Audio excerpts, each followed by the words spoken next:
नमस्कार दोस्तों, trades pro में आप सभी का एक बार फिर से स्वागत है। आज हम बात करेंगे कि हमारा जो पोर्टफोलियो है वो कितने का है और अभी तक जो मेरे पोर्टफोलियो में शेयर्स है वो कौन कौन से हैं और मेरा पोर्टफोलियो में कितने लॉस है या प्रॉफिट है, वो सारे डिटेल्स मैं आपको इस वीडियो में बताने जा रहा हूँ। तो इस वीडियो में शुरू से अंत तक ज़रूर बने रहे। तो दोस्तों, मेरा जो अकाउंट है वो ग्रो ऐप पे है, जो कि ग्रो ऐप मैं ओपन कर रहा हूँ।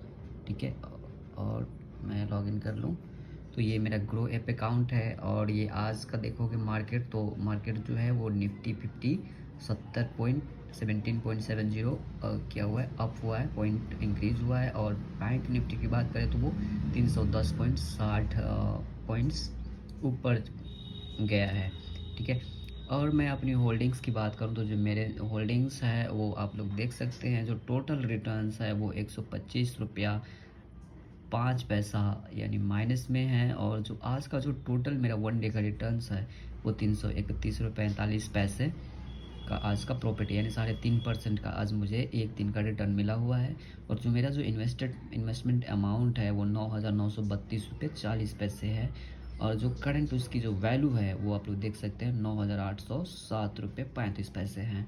तो ये मेरा जो होल्डिंग्स है वो 4 स्टॉक्स का होल्डिंग है, जो जिसमें बैंक ऑफ इंडिया और yes bank, bank of Maharashtra, Indian overseas bank, ये चारों जो है वो बैंकिंग सेक्टर है। और मैं बैंकिंग सेक्टर में ये सारे अमाउंट्स को इन्वेस्ट कर रखा है।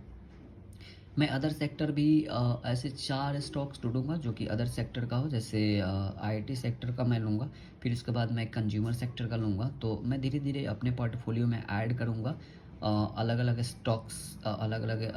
स्टॉक्स का शेयर, क्योंकि कभी भी एक कंपनी के शेयर्स नहीं खरीदना चाहिए। क्योंकि अगर आपका एक कंपनी का, अगर आप सारे पैसे एक कंपनी में लगाते हैं तो हो सकता है कि अगर वो कंपनी डाउन जाता है तो आपके सारे पैसे डूब जाएंगे। इसलिए कभी भी हमें एक कंपनी में पैसे नहीं लगाना चाहिए, हमें मल्टीपल कंपनी में थोड़े थोड़े अमाउंट को इन्वेस्ट करना चाहिए, ताकि अगर एक कंपनी को लॉस होता है तो दूसरा कंपनी डेफिनेटली प्रॉफिट देगा, या दूसरा भी लॉस होता है तीसरा चौथा हमारे पास। ऐसा नहीं हो सकता कि सारे कंपनी एक साथ ही डाउन जाए, कोई ना कोई कंपनी ऊपर भागेगा ही और आपको एक अच्छा खासा अमाउंट प्रॉफिट दे सकता है। ठीक है, तो ये हमारा तो शेयर मार्केट में है। हमारा म्यूचुअल फंड का जो मैं आपको दिखा दूँ, म्यूचुअल फंड जो मैंने खरीद रखा है वो मेरा म्यूचुअल फंड है, वो यूटीआई म्यूचुअल फंड का में मैंने इन्वेस्ट कर रखा है। और मैं आपको दिखा दूँ एक बार, तो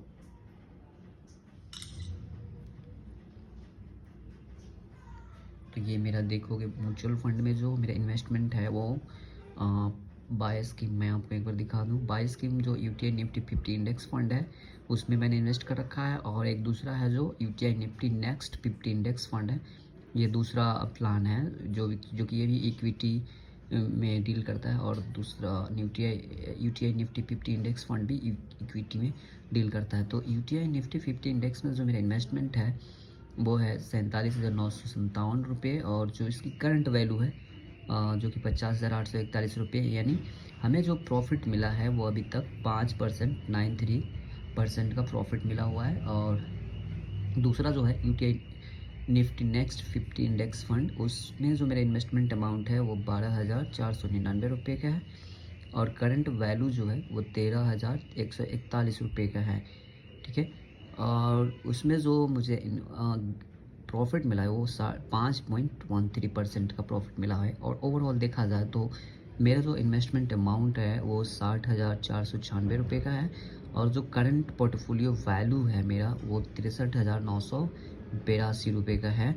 और टोटल ओवरऑल अगर प्रॉफिट की बात की जाए तो वो 5.76% का प्रॉफिट मुझे मिला है। तो ये मेरा टोटल जो है वो पोर्टफोलियो है, जो कि मैंने आपको इक्विटी में जो मेरा स्टॉक्स में जो इन्वेस्टमेंट था, और ये मेरा म्यूचुअल फंड में इन्वेस्टमेंट है।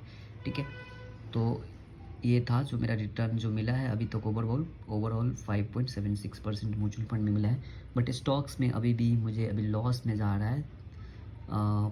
बट कोई नहीं, मार्केट 2-3 दिन पहले क्या हुआ था कि मार्केट थोड़ा डाउन गया था, जिसकी वजह से स्टॉक्स में जो है वो मुझे लॉस का सामना करना पड़ रहा है। बट लॉन्ग टर्म में ये अच्छा खासा रिटर्न देगा, और मैं इसको अभी लॉन्ग टर्म की प्लानिंग कर रहा हूँ। तो देखते हैं 2-3 महीने बाद क्या रिटर्न आता है, 2-3 महीने बाद पता चल जाएगा। तो इस वीडियो में इतना ही दोस्तों, तब तक के लिए धन्यवाद, जय हिंद।